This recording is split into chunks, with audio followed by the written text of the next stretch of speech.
Hey guys, right now I'm in Thailand, which is why I wasn't able to upload a review of this shoe earlier, but I finally found some time to sit here and do this. So anyway, I bought this shoe last year, right before the third version released, which gave this second version a huge price drop.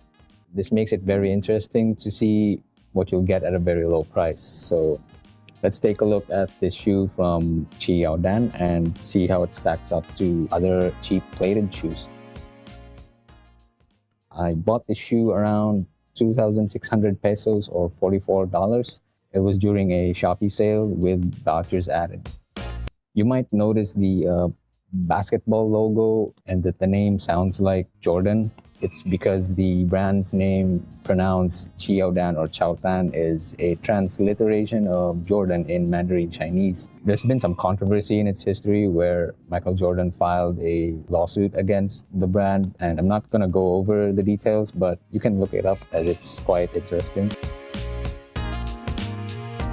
Anyway, about the shoe, first thing I have to address is the fit, as it's quite important. You really need to order a half size up for this shoe because this one just fits very, very small. A half size or a full size would do. For me, a half size did it. A half size up did it. Once you get your correct size, the fit, which you'll notice, is a bit wider. So it's kind of like 2E wide, but it curves up very early here. So any wider than 2E, this might get a bit snug around this area. I don't have the specs or details of this one, except that it's supposed to be 15 grams lighter than the previous version. But you can trust me when I say that this shoe is very, very light. I don't have any stack height info, but this feels similar to the 361 Degrees Flame 3, probably around 25 to 30 millimeters in the forefoot.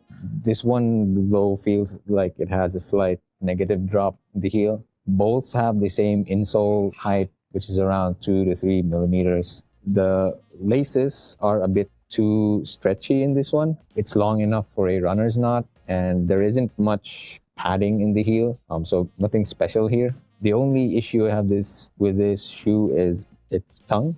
The tongue is thin and soft, which I like, but it's just too short. It sort of irritates my front ankle area and the pivot point there, so I have to wear taller ankle socks for this one. The upper is made of a single layer jacquard mesh. It's quite nice. It's soft and very breathable. You can see the large ventilation holes here. They do the job well. And nothing is overdone with this shoe or the upper. You can only see like very thin overlays. They provide very little structure to the upper.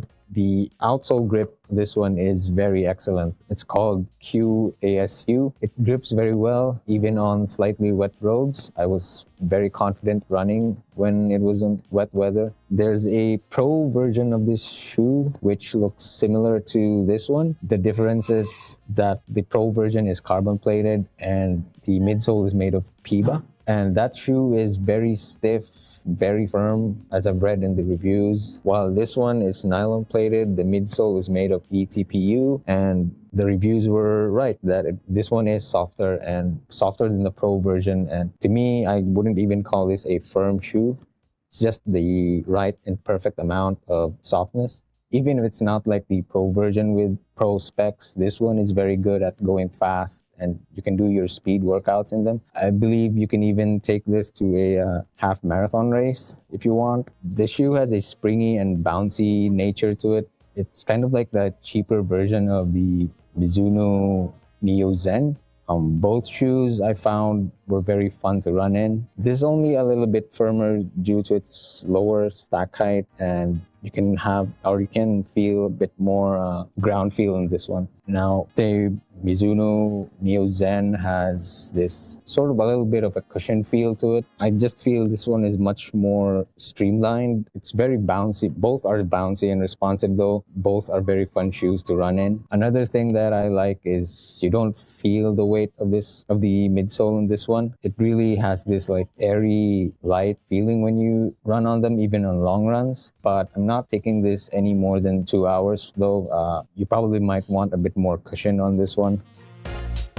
Now comparing this to other shoes, and the closest in price that I found was the Anta C202 HP. It's carbon plated. It might look like it's the better shoe, but honestly, for me, I'm enjoying this more. You do feel the midsole of the Anta C202 HP, and I mean the weight. It's a bit bottom heavy compared to this one. The C202's carbon plate is stiffer versus the nylon plate in this one. You can flex your toes here a bit more, while the C202 HP is much better at rolling through your stride. Again, this is just my preference that I enjoy this a bit more than the C202 HP.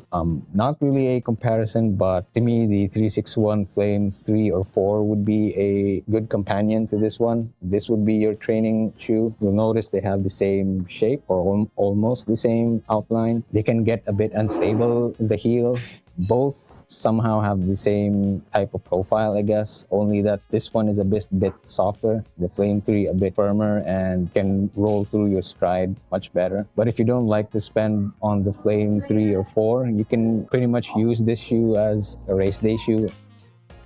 For a runner like me who has a higher cadence and shorter stride, I did enjoy this quite a bit more. You can feel the bounce in this shoe. Overall, it's excellent, especially the asking price, which is quite cheap. You get a versatile shoe that's very good for fast workouts and moderate-paced long runs. You can also use this for your slow runs as well. It might not be that cushiony kind of feel, but it's soft enough and comfortable enough for those short, easy runs.